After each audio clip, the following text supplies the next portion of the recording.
আসসালামু আলাইকুম। শখের রন্ধনশালায় আপনাদের সবাইকে স্বাগতম। আজ আমি নিয়ে আসছি চুই ঝাল এবং আস্ত রসুন দিয়ে গরুর মাংস রান্নার রেসিপি। 1 কেজি গরুর মাংস নিয়ে নিয়েছি, হাড় সহ গরুর মাংস নিয়ে নিয়েছি। ভালোভাবে পানি দিয়ে ধুয়ে পানি ঝরিয়ে নিয়েছি। এবার আমি দিয়ে দিচ্ছি 1 কাপ পেঁয়াজ কুচি এবং বড় একটি রসুন আমি কুচি করে নিয়েছি। দিয়ে দিচ্ছি 1/3 কাপ জিরা এবং রসুন বাটা, 1/4 কাপ আদা বাটা, 2 টেবিল চামচ শুকনো মরিচ গুঁড়া, 2 টেবিল চামচ হলুদ গুঁড়া,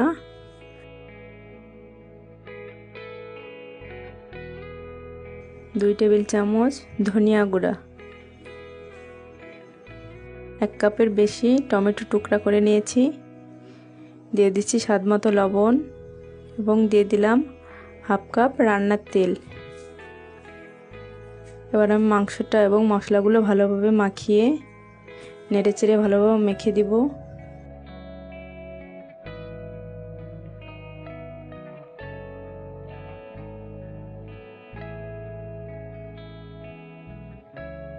তো আমি ভালোভাবে নেড়েচেড়ে দিয়েছি। এবার আমি ঢেকে দেব। ফিরে আসবো 10 মিনিট পর। তো ফিরে আসলাম 10 মিনিট পর। তো এভাবে আমি ভালোভাবে নেড়েচেড়ে 2 থেকে 3 বার এভাবে কষিয়ে নিব। 3 বার কষিয়ে নিব এভাবে। আবারও ঢেকে দিলাম। তো ফিরে আসলাম আবারও 10 মিনিট পর।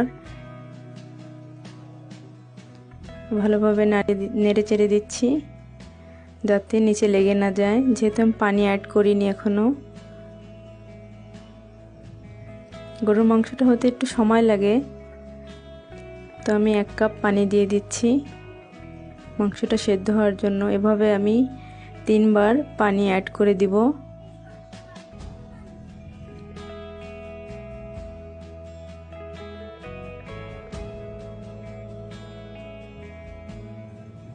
তো আমি ঢেকে দিচ্ছি। ফিরে আসলাম আবারও 10 মিনিট পর। এভাবে আমি ভালোভাবে নেড়েচেড়ে দিব। যখন মশলাটা ঘন হয়ে আসবে তখন নিচ থেকে লেগে যায়, যার কারণে এদিকটা একটু খেয়াল রাখতে হবে যাতে মশলাটা নিচে লেগে না যায়।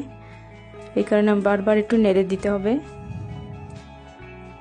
তো এভাবে আমি 3 কাপ পানি দিয়ে কষিয়ে নিয়েছি। তো দেখুন পানিটা কিন্তু শুকিয়ে গেছে। তো এই পর্যায়ে আমি দিয়ে দিব 5টা আলু আমি টুকরা করে দিয়ে দিয়েছি। দিয়ে দিলাম 5টা রসুন এবং চুই ঝাল, দিয়ে দিচ্ছি দারচিনি এবং এলাচ।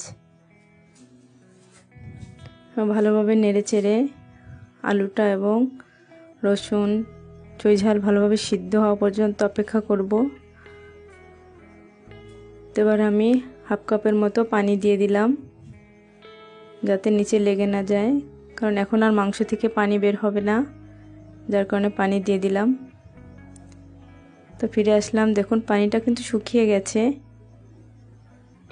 আর মাংসটাও প্রায় সিদ্ধ হয়ে গেছে। এবার আমি ভালোভাবে নেড়েচেড়ে ঝোলের পানিটা দিয়ে দিব।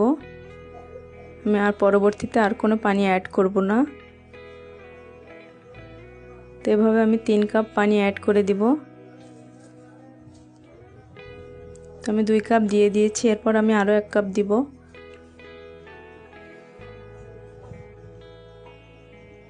তো আমি আরও 1 কাপ পানি দিয়ে দিয়েছি এবং আমি সিদ্ধ হওয়ার জন্য পুরোপুরি সিদ্ধ হওয়ার জন্য অপেক্ষা করব। জালটা এবার মিডিয়ামে দিয়ে দিয়েছি। দেখুন ঝোলটা কিন্তু অনেকটাই টেনে গেছে, শুকিয়ে গেছে।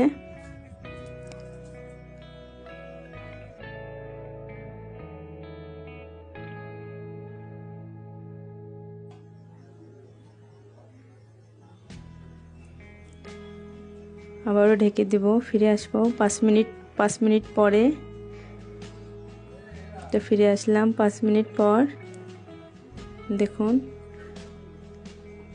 আলুটাও পুরো সিদ্ধ হয়ে গেছে। তো আমার রান্নাটা হয়ে গেছে। এবার আমি দিয়ে দিচ্ছি ভাজা জিরা গুঁড়া।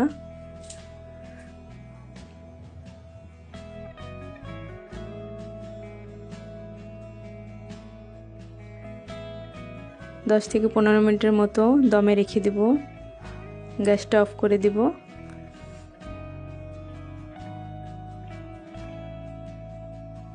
তো আমি কিছুটা মাংস এটি বাটিতে নিয়ে নিয়েছি ডেকোরেশনের জন্য।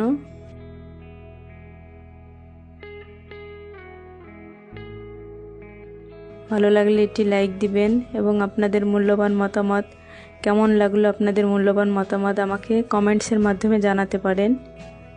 আশা করি সবার ভালো লাগবে। সবাই ভালো থাকবেন। আল্লাহ হাফেজ।